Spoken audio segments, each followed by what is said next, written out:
그동안 집값이 상승폭을 키우고 가계부채도 불어나면서 경제에 대한 불안이 상당히 커졌는데요. 상황이 이렇게 되자 정부가 대출 조이기에 나서는 등 부랴부랴 수습에 나선 상황입니다. 규제가 시작되자 그동안 상승폭을 키워둔 집값도 이제 어느 정도는 잦아드는 모양새를 보이고 있는데요. 자세한 내용은 취재기자와 함께 하나하나 짚어보겠습니다. 현현수 기자 나와 있습니다. 어서 오세요. 네, 안녕하세요. 네, 안녕하세요. 자, 대출 규제가 시작이 되면서 이제 집값 상승세도 어느 정도는 한풀 꺾이는 그런 모양새를 보이고 있습니다. 이번에 9월 전국 주택가격 동향조사가 발표가 됐는데 세부적으로 좀 살펴보면 집값에 어떤 변화가 있었을까요?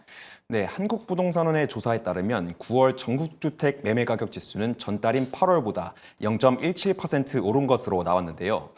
오름세는 계속되고 있지만 상승폭이 전달에 비해 다소 줄었습니다. 지역별로 보면 지난 8월 0.83% 오르며 56개월 만에 최대 상승폭을 기록했던 서울은 9월 들어 상승폭이 0.54%로 낮아졌습니다. 수도권 역시 0.53%에서 0.39%로 감소했습니다. 신규 입주 물량의 영향으로 집값이 하락하고 있는 지방은 하락폭이 조금 줄었습니다. 부동산원은 서울의 경우 대출 규제 등으로 거래가 둔화한 가운데 관망세가 짙어지면서 상승폭이 축소됐다고 설명했습니다. 전세와 월세도 마찬가지로 상승폭이 줄었는데요. 전국 전세 상승률은 0.19%로 0.22%를 기록한 8월에 비해 낮아졌습니다.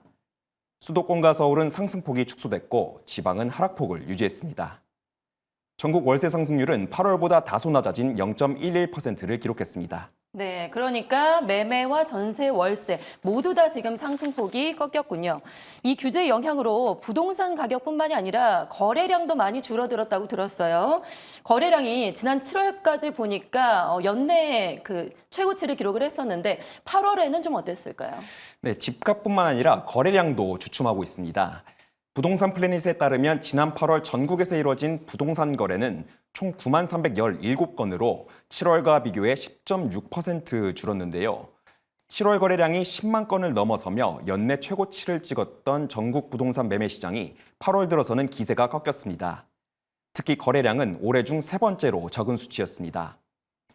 8월 한 달간 거래 금액은 36조 3,463억 원으로 전달보다 17.3% 감소했습니다. 전반적으로 감소세를 기록했지만 그중에서도 특히 수도권의 감소폭이 컸는데요. 서울의 거래량과 거래 금액은 전월 대비 각각 30.9%, 32.9% 줄며 감소율 1위를 기록했습니다. 그리고 그 뒤를 경기와 인천, 경남 그리고 부산 등이 이었습니다. 유형별로 보면 연립 다세대 주택 거래량이 전월 대비 0.2% 증가한 것을 제외하고는 모든 유형의 거래가 감소했는데요.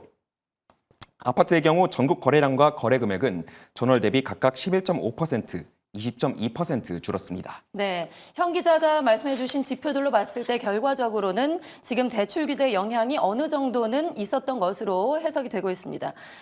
얼마 전에 한국은행에서 금리를 인하했는데 지금 금리 인하와 대출 규제가 공존해 있는 그런 상황인데요. 이런 상황에서 부동산 전문가들은 앞으로의 집값을 좀 어떻게 전망을 했을까요? 일단 기준금리 인하 이야기를 먼저 하면 좋을 것 같은데요.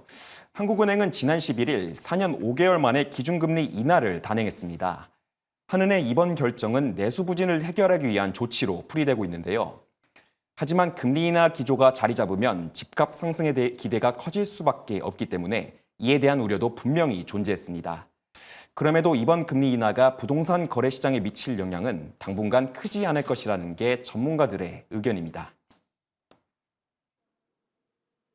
대출 규제가 9월부터 본격적으로 진행이 됐고 그게 이제서야 좀 시장에 영향력을 주는 상황이라 지금 기준금리 인하로 인한 즉각적인 대출금리 인하는 좀 부담스러운 상황일 걸로 보여져요. 그래서 지금 당장 적어도 연말 내에는 크게 시장에 영향은 좀 제한적일 것 같고요. 부동산 전문가들은 금리 인하 기대감이 이미 시장에 선반영된 데다 대출 규제가 집값 상승을 제한하는 효과가 더 클 것으로 본 겁니다. 수요자 입장에서도 시장이 과열됐던 상태에서 관망세로 돌아선 상황이기 때문에 거래량과 가격 약세가 지속될 것으로 내다봤습니다.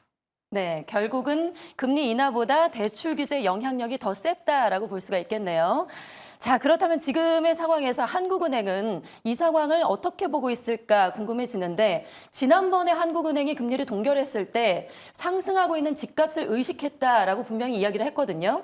그렇다면 한은은 지금의 상황에 대해서 어떻게 보고 있는지 입장이 좀 나왔을까요? 네. 한국은행은 당분간 수도권 주택 가격이 완만한 상승 흐름을 이어갈 가능성이 높다고 봤습니다. 그러면서 정부의 주택 공급 확대와 대출 옥죄기 등이 어느 정도 효과를 보이고 있다고 판단했는데요. 이창용 한은 총재는 최근 상승 둔화에 대해서 정부가 하고 있는 거시건전성 규제 정책이 어느 정도 효과를 발휘하고 있어 추세를 잘 관리하면서 지켜보고 있다고 말했습니다. 그리고 집값 문제가 시기에 국한된 문제라는 시각에 대해서도 반박했습니다. 이 총재는 정책금융 확대가 집값으로 연결되는 고리는 정부 가릴 것 없이 10여 년간 계속된 현상이라며 단기적 부작용이 아니라고 말했습니다. 이어 처음에는 당연히 어려운 신혼부부 등을 도와주자는 목적이었지만 지금은 그 정도가 너무 지나쳐 악순환이 생긴 것이라고 설명했습니다. 집값에 대한 해결책으로는 공급을 늘리는 방안을 제시했습니다. 이 총재는 어려운 계층의 수요를 도와주는 정책금융은 가격을 올리는 효과가 있기 때문에 오히려 공급을 늘려 어려운 계층에 주는 대책으로 전환할 필요가 있다고 말했습니다.